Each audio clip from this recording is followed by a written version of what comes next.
नमस्कार दोस्तों। French president जो मैक्रोन है उन्होंने रिसेंटली बोला कि इस्लाम जो रिलीजन है वो क्राइसिस के अंदर है पूरी दुनिया में, सिर्फ हमारे ही कंट्री में क्राइसिस नहीं है। यानी कि उन्होंने एक चीज़ तो कबूल कर ली कि पहले हमने इनको अपने कंट्री में आने दिया, अब ये हमारे गले की हड्डी बन गए हैं। और ये सिर्फ फ्रांस का ही काम नहीं है, पूरी दुनिया में जहाँ जहाँ ये कॉकरोच गए वहाँ पर इन्होंने गंद का ढेर इकट्ठा किया और वहाँ पर ये मल्टीप्लाई होने शुरू हो गए और उसके बाद ये गंद डालना शुरू कर दिया। अब वहाँ पर ये एक वर्ड यूज़ करते हैं, इस्लामिक सेपरेटिज्म, यानी कि हम इस कंट्री में नहीं रहना चाहते। अब ये वर्ड्स जो बोले गए ये इसलिए थे बिकॉज इस्लामिक सेपरेटिज्म की एक मूवमेंट फ्रांस में शुरू हो गई है इन इस्लामिक लोगों की तरफ से। यही काम इन्होंने यूके में जाकर किया। जैसे ही वहाँ पर अब गवर्नमेंट आ गई है लिबरांडों की, इन्होंने बोलना शुरू कर दिया हम इस्लामिक लॉ यानी कि जो शरिया लॉ है वो यूके में लेकर आएंगे, जो कि एक डेमोक्रेटिक कंट्री से उल्टा एक सिस्टम होता है। फ्रांस के अंदर भी यही मुहिम है और मैक्रोन ने बिल्कुल आसान तरीके से बोल दिया दे आर इन क्राइसिस। अब ये छोटी बात नहीं है, इस्लाम पूरे दुनिया में फैलता जा रहा है। मैक्रोन एक बहुत ही स्ट्रॉन्ग लीडर हैं फ्रांस के, यूरोप को रिप्रेजेंट भी करते हैं। उन्होंने बोल दिया तोड़ी ऐसी तैसी, अब हम तुम्हारा जो सेपरेट आप बोलते हैं कि हमें फ्रांस में सेपरेट अब शरिया लॉ चाहिए, हम इसे एक्सेप्ट नहीं करेंगे। और आप देखिए इन्हें क्या चाहिए, अपनी अलग से अपना कोर्ट चाहिए। जैसे भारत में इनका अपना कोर्ट है, अपना ही इनके रूलिंग है, अपना ही कानून है, ये वैसा ही वहाँ पर भी चाहते हैं बेस्ड ऑन शरिया लॉ, जिसमें जजमेंट्स इनकी फेवर में, लीगल रूलिंग्स इनकी फेवर में। और साथ में इन्होंने ये भी बोल दिया कि ये जो सारा शरिया लॉ है ये प्रॉफिट मोहम्मद की मरने के बाद जो लॉज बने थे ये हम वो फ्रांस में लेकर आना चाहते हैं। दोस्तों जब तो ये कोई गलत काम करते हैं तो ये बोलते हैं देखो ये तो हमारी किताब में लिखा है, लड़कियों को उठा के लेके जाना तो हमारी किताब में है और हमारी अलग से कोर्ट होनी चाहिए। जो कहती है जी मोहम्मद ने भी यही काम किया था, आपको भी अलाउड है। तो ये वहाँ पर या बोल देते हैं शरिया। लेकिन जब इन्हें हाथ काट दे, जो ये चोरी करते हैं, झूठ बोलते हैं, इनकी जुबान काटनी चाहिए, इनके हाथ काटने चाहिए, तब ये बोलते हैं हमें डेमोक्रेसी चाहिए, हम तो एक डेमोक्रेटिक कंट्री में हैं। जो ये दोगलापन है मैक्रोन ने बोल दिया दिस इज़ द प्रॉब्लम। ये एक आइडियोलॉजी है और ये अपने आप को बोलते हैं कि हमारे लॉज सुपीरियर हैं फ्रांस के लॉज से भी ज़्यादा। लेकिन जब इनके ऊपर डंडे लगाने की टाइम आती है तो कहते हैं ना हम तो हैगे मुसलमान, हमारे ऊपर आप ये काम नहीं कर सकते। तो ये दोगलापन नहीं चलेगा, या आपको वो चाहिए या ये चाहिए। जब आप ऐसी बात बोलते हैं तो मैक्रोन ने जब ये स्ट्रॉन्ग स्टेप लिया है तो जो मुसलमान है वो थोड़े से अब जिसको बोलते हैं बंदे पुत्र बनने की कोशिश कर रहे हैं।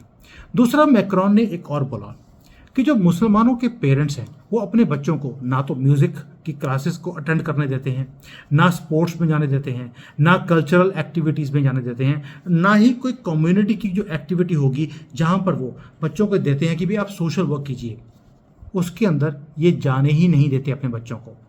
मैक्रोन ने एक अनाउंसमेंट किया, एक नया बिल वो लेकर आए, उसके अंदर स्ट्रिक्ट मॉनिटरिंग होगी स्पोर्ट्स ऑर्गेनाइजेशंस की।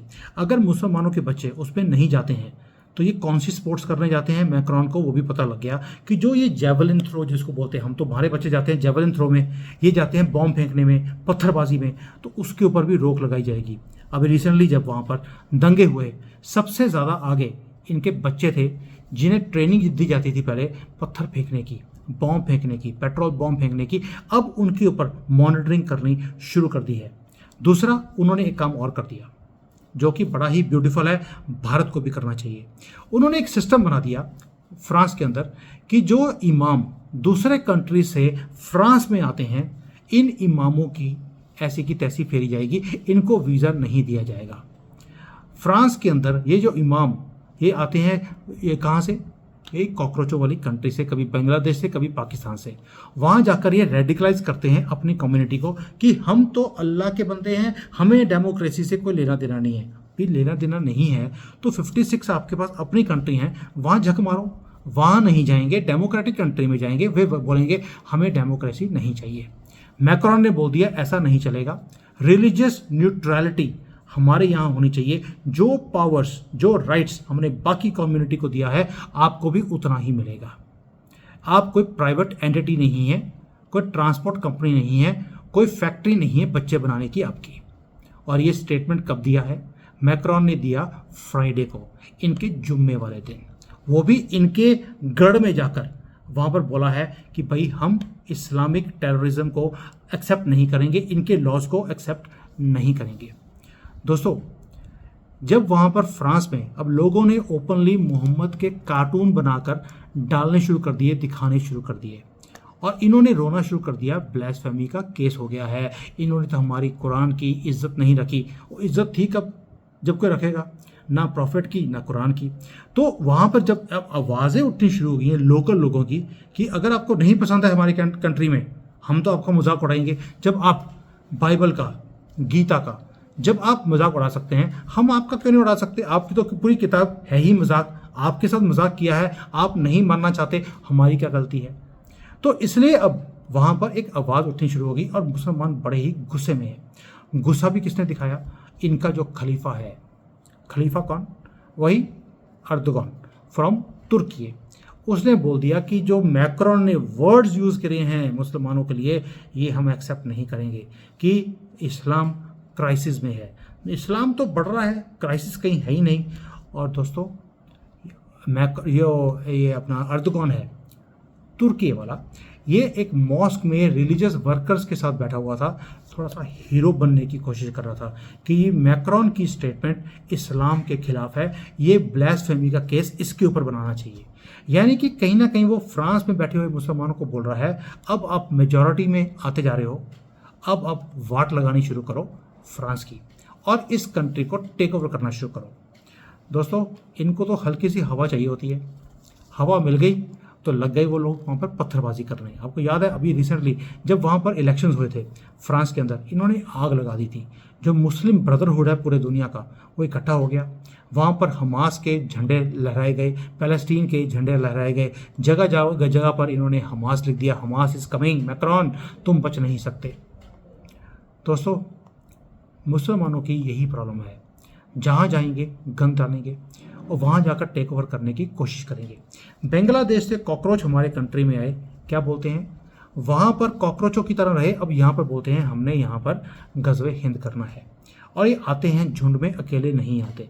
मेरी भी जब भी कोई प्रॉब्लम आती है इनके साथ, मैं पूरा मुकाबला करता हूँ और ये दुम दबाकर भाग जाते हैं। मैक्रॉन की डिफेंस में अब एक नया खेल शुरू हो गया फ्रांस के अंदर। जो मुसलमान कम्युनिटी है उसमें से कई लोग निकलकर अब मैक्रॉन की डिफेंस में आए हैं कि मैक्रॉन ने जो बोला है वो बिल्कुल सही है। क्योंकि यानी कि मुसलमानों के खेमे के अंदर भी अब कई लोग हैं जो बोलते हैं कि हमारी इज्जत नहीं है। उसका रीज़न है कि हमने एक गलत आदमी को फॉलो किया, एक गलत किताब को फॉलो किया और उसके अंदर जो इंस्ट्रक्शंस हैं वो गलत हैं।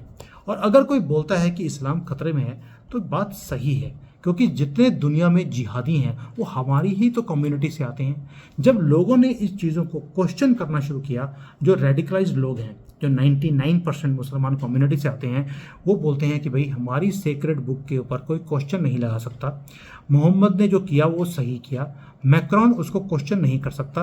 और जो एक्स मुस्लिम्स हैं या जो मुसलमान थोड़ा सा दिमाग रखते हैं, वो बोलते हैं कि आपको अपोलोजिस्टिक नहीं होना चाहिए, नहीं तो आपने हमारा जो नाम है वो खराब कर दिया। यानी कि कहीं ना कहीं फ्रांस के अंदर मुझे दो फाड़ होते दिखाई देते हैं मुसलमान कम्युनिटी के अंदर। अब प्रॉब्लम बड़ी हो गई है, बड़ी इस तरह है कि बैड मुस्लिम एंड गुड मुस्लिम के बीच में अब ये एक मुहिम शुरू हो गई।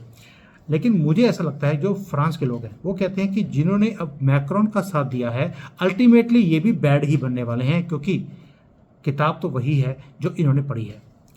मुझे उससे मतलब नहीं है कि वहाँ पे गुड मुसलमान और बैड मुसलमान कौन है। मुझे प्रॉब्लम ये है कि जो इनकी फैक्ट्री है जिहाद की, वो जो है मदरसा और मस्जिदें, वो अभी भी वहाँ पर खुलेआम चल रही हैं। उनको मालूम है कि यहाँ पर जिहाद की ट्रेनिंग दी जाती है, बंद नहीं किया गया। बट कोई भी प्रॉब्लम उन्होंने रोकने के लिए कुछ भी मुहिम नहीं चलाई। उनको पता था कि ये आग लगा देंगे कंट्री के अंदर, एक स्टेटमेंट दे दिया, इनके खेमे में आग लगानी थी वो लगा दिया। अब वहाँ पर जो बड़े बड़े स्कॉलर्स हैं मुसलमानों के, जनरल सेक्रेटरी भी हैं, एक सुप्रीम काउंसिल है इनकी मुसलमानों की, इमाम या करके कोई नाम है उसका, मुझे याद नहीं है। उसने बोला था एक बार कि problem lies with in Islam itself. जब तक इस्लाम अपने आप को चेंज नहीं करेगा तब तक ना तो इस्लाम के लोग पीस में रह सकते हैं, ना ही पूरी दुनिया पीस में रह सकती है। यानी कि जो मुसलमान अब पढ़ लिख गए हैं, उनको पता लग गया कि भाई जिनके हाथ में एक हाथ पे कुरान है, दूसरे हाथ में एक कंप्यूटर है, जब वो देखते हैं दुनिया के अंदर क्या हो रहा है, उन्हें पता लगना शुरू हो गया कि हमारी रिलीजन में प्रॉब्लम है। अब इनके ही अंदर से आवाज़ उठनी शुरू हो गई। आपको याद है 2014 में जब मोदी जी आए थे, उन्होंने बोला था कि मैं हर मदरसे में हर बच्चे के हाथ में एक कंप्यूटर और एक कुरान मैं देना चाहता हूँ।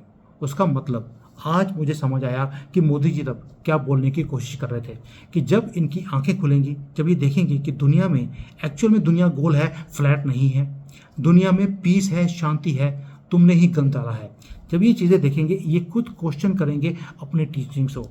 फ्रांस ने अब वो पॉलिसी को अपना लिया है और वहाँ पर असर आना शुरू हो गया। यानी कि मोदी जी 2014 से लगे हैं, नहीं कर पाए, फ्रांस ने हमारी पॉलिसी को कॉपी कर लिया। शायद यही एक विनिंग फॉर्मूला है जिससे हम इनको कंट्रोल कर सकते हैं। बाकी वक्त बताएगा। जैसे ही इसके ऊपर नई डेवलपमेंट आएगी, I will again share with you. तब तक जय हिंद, वंदे मातरम।